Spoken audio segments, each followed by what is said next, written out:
out on the land today doing some yard work. I'm out of breath because I just weed whacked the whole septic and leach field. Jason is doing some chainsaw work for the first time. He's got this nifty little tool that helps him lift up the logs so that he can chainsaw them. I'll put a link to it in the description below. We really like it. And this is his first time chainsawing a tree, so he's kind of practicing on some small ones. Let's see how it goes.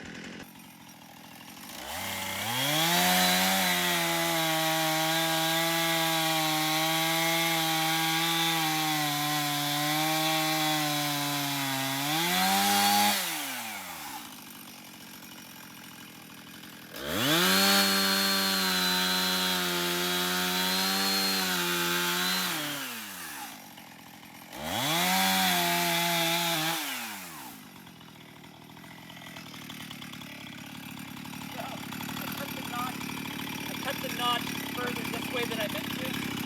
Now it's going to go straight across. Okay.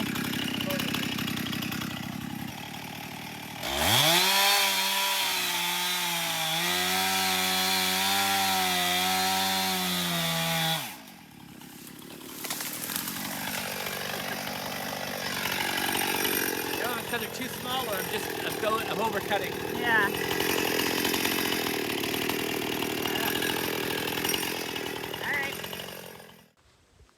Well, we got 2 trees down, but they didn't fall quite the way we thought they were going to fall. So Jason's going to review the tape and Go back to the, do some more training online. I don't know if it's because they're so thin that it's easy, I think, to cut past the right percentage of the trunk. All right, we'll get it. We're just But practicing. I started with little tiny ones, so there wasn't a whole lot of risk at taking it and just pushing it a direction, which is what I helped do. Good. Now he's going to do a little bit of limbing on some of the trees. We want to just get the scragglies off of the bottom of the trees because they look so nice that way. And he doesn't need the big chainsaw for that. He's got a little chainsaw head on the weed whacker, power head that we can switch out.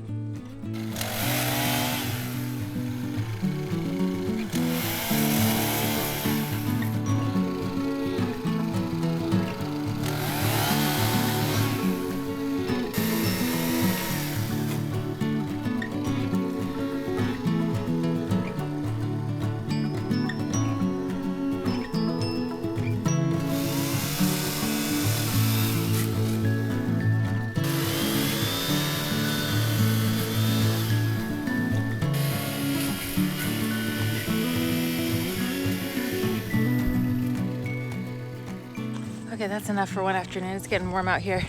We did get rid of this tree, the dead tree that fell down here at the beginning of the summer, and I stacked it over here along the side. Maybe we'll have a bonfire later. Last year we started a little woodsy path through from our RV up to our bigger ATV trail, just a little shortcut because I wanted a little woodsy path and all this beautiful moss that's here. So we're gonna do a little more limbing here as well, see if we can make some more progress through these fallen down trees.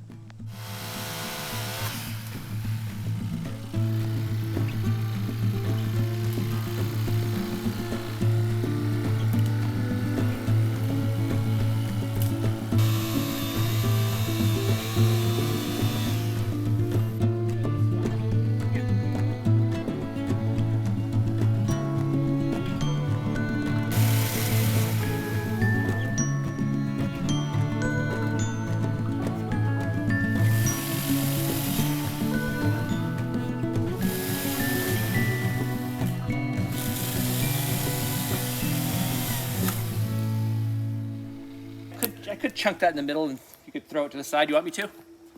Well, Just so they're out of first the way? talk about why you're leaving the stump so high here. Because I don't know what I'm doing yet and I'm learning. But possibly that may be easier because I don't need to get down on the ground to cut the first one, but maybe I should. Or maybe we could push them over with a tractor later. With some kind of small tractor eventually. Yeah, we'll see. No biggie. And I can still cut it, and I'm not worried about that little length doing anything weird. Okay. I don't know what I'm doing. But these are so small, it's pretty safe to play with. Okay.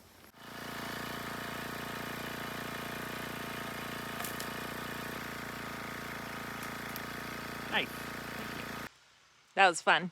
And I have mentioned this before, but this area here, this wooded area, used to be a potato field decades and decades ago. But you can still see the ruts going through the land from the potato plow. And we love to see those kind of historical details here. I don't know if you can see it very well in the video, but there are several deep cuts that go in straight lines through this area. So now that Jason has gotten a lot of limbing done in this woodsy path that's right off of our driveway, I want to start raking out and clearing the actual walking path, and I want to line it with these little birches and saplings that have fallen down. I've been collecting the little tiny ones and putting them in here so I could line at least part of the path with them.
We have gotten a new device on the land this year that I haven't talked about yet. It's a mosquito fogger. Now, we generally arrive in Maine in the summer after black fly season, late June, early July, so we kind of missed that biting, stinging insect season. But this year, because of all the rain, the mosquitoes have been especially bad, and so much so that we couldn't sit outside, we couldn't go for walks, and it just made it really unpleasant. So Jason decided he wanted to get a mosquito fogger. Now, there's many different ways you can get rid of mosquitoes on a big parcel of land. This is what we have chosen.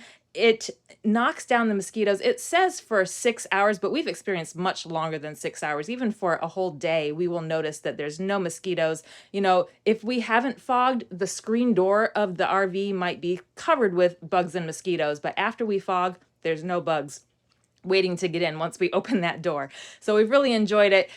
Now I do make sure and close all of the windows and the fans before he fogs, and you're supposed to spray it sort of low to the ground, not on the ground, but you don't want it to fly way up into the air, and you don't want to walk through the fog. So if you keep it about 3 feet above ground level, it will kind of disperse in about 5 to 10 minutes, and then droplets fall to the ground, and then it just breaks that cycle of the mosquito's life cycle, so that eventually, as you keep doing it, the mosquito population in the area really should go down. So just wanted to share that with you. We've really enjoyed it, and it works great for us. Well, even though Jason has been practicing his chainsaw skills, we decided to leave the big trees to the professionals. So we've got Steve and his crew back here cutting down the big, tall tamarack trees. If you remember at the beginning of the summer in a previous video, I mentioned that there was one tree that fell down on the land over the winter, which we've just cut up earlier in this video. And so because of that, we were a little concerned about these super, super tall tamarack trees that are all around the property. So we thought if there's any chance that certain trees might fall on the spot where we want the RV to be, or the future cabin or anything like that, we should just have them taken out. And, you know, our contractor continuously tells us, listen, you've got plenty of trees. Don't be afraid to take trees down. You're not trying to preserve every little thing, especially dead trees. Those got to go. So we've been so pleased that this summer we've been able to clear out 2 major spaces. One is right next to where we're parking the RV right now. This is going to be our future RV spot. Next year when we come to the land, we're going to pull right off the road into this spot. I'll show you a little bit more. So we've essentially made a really wide spot in the road. This circle driveway comes from the road and it goes around through the woods. And right now we're parked on the road with the RV. But what we want to do is be able to pull off next to the road. So we've made a little RV pad here. It's just gravel for now. Maybe in the future we might pour a cement pad, but we didn't want to put anything too permanent in there. You know, gravel can be taken up easily and repositioned or covered with something else. Once you pour a cement pad, that's where you're going to be. So we poured this gravel here, and we're conscious of having it right next to the septic system, which is right here, so that we can easily reach our macerator hose to it. I don't love the idea of having a septic post up in our very front yard right outside the door, so that will probably be moved so that it's a little bit more hidden and out of sight. Maybe in the future it'll be under a deck or porch or something like that. So anyway, this is our plan for next year when we arrive. We're going to pull right onto this gravel pad, and that'll be our setup for the year. Now, the other big project that we're working on is over here. So at the other end of the clearing from where the gravel pad is for the RV, we are building out a garage space. We have had them clear out this area. It's about 30 feet by 45 feet. We're not sure exactly how deep it will be yet, but next year we plan to put up some sort of steel garage, maybe a modular, something that we can build ourselves, and that will just serve as storage here. We could store the RV in it if we had to. We'll make it that tall. We can store the truck in there. We can have projects and over winter storage for when we're not here. So we're very excited about that. That will be a big cost. So we're going to wait until next year to get that going. But we wanted the land prepped and ready to build next year when we arrive.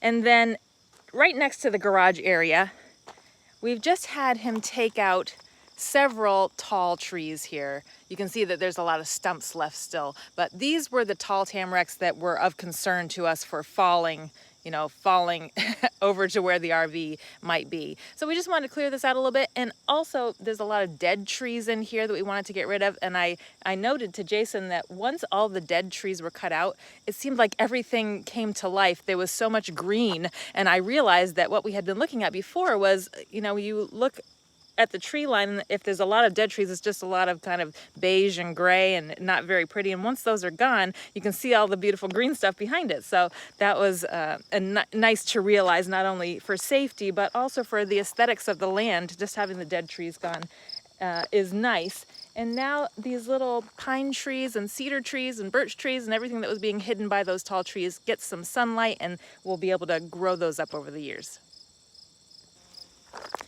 Well, thanks for walking around our land with us today. We are so excited about the progress that we've made this summer. We're still here for a few more weeks, but I think the bulk of the land work is done now. Next, we're going to try to finish up some solar work on the roof of the RV before we head out for our fall trip at the end of September. So until we see you next time, I hope you have a great week. Thanks for watching. Bye, guys.